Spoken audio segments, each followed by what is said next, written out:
কিছু বিষয় পরিষ্কার করা প্রয়োজন, যেহেতু কুমিল্লা এসেছি। খুব রিসেন্টলি একটা আলাপ এসেছে যে কুমিল্লার জেলা পরিষদের যিনি প্রশাসক তিনি বলেছেন যে আসিফ মাহমুদ এবং হাসনাত আব্দুল্লাহ 25 কোটি টাকা নিয়ে গেছেন। যদিও পরে তিনি বলেছেন যে ব্যক্তিগতভাবে নিয়ে যান নাই, বরাদ্দের জন্য নিয়ে গেছেন। কিন্তু যা ড্যামেজ হওয়ার আসলে ওই নিয়ে গেছেন থেকেই হয়ে গেছে আর কি। বাংলাদেশের পত্রিকাগুলো তো প্রথমটা কভার করে, পরে আর যেটা আমাদের বিরুদ্ধে যায় সেটা কভার করে, কিন্তু যেটা আমাদের পক্ষে আসে পরবর্তীতে সেটা কভার করে না।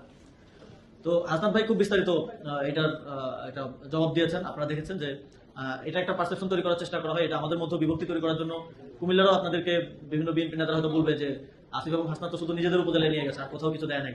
কিন্তু আপনারা যারা কাজ করেছেন, আপনারা যারা সেই সময়টায় ছিলেন, আপনারা জানেন আমি আজকে যেখানে দাঁড়িয়ে আছি কুমিল্লা সিটি কর্পোরেশন, কুমিল্লা সদর এবং সিটি কর্পোরেশন মিলিয়ে 11 কোটি টাকারও বেশি বিশেষ বরাদ্দ দেওয়া হয়েছে, এবং সাধারণ বরাদ্দ তো আছেই।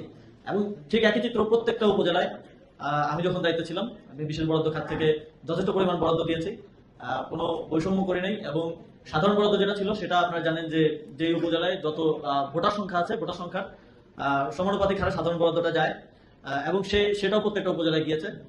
হাসনাত ভাই খুব ডিটেইলড সেটা ব্যাখ্যা দিয়েছে। এবং এটা অনেক সময় আরো সারা দেশে একটা পারসেপশন তৈরি করার চেষ্টা করা হয় যে আমরা হয়তো আমাদের এলাকার জন্য করছি, সারা দেশের জন্য করিনি।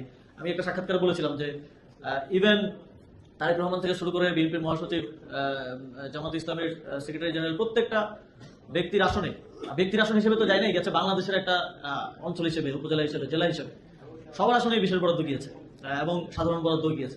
তো এটা অনেক সময় আমাদেরকে আক্রমণ করার একটা হাতের হিসেবে নেওয়া হয় যে আমরা হয়তো স্বজনপ্রীতি বা এলাকাপ্রীতি করি, কিন্তু বাস্তবতা হচ্ছে ভিন্ন। তো এটা পরিষ্কার করার প্রয়োজন ছিল। এবং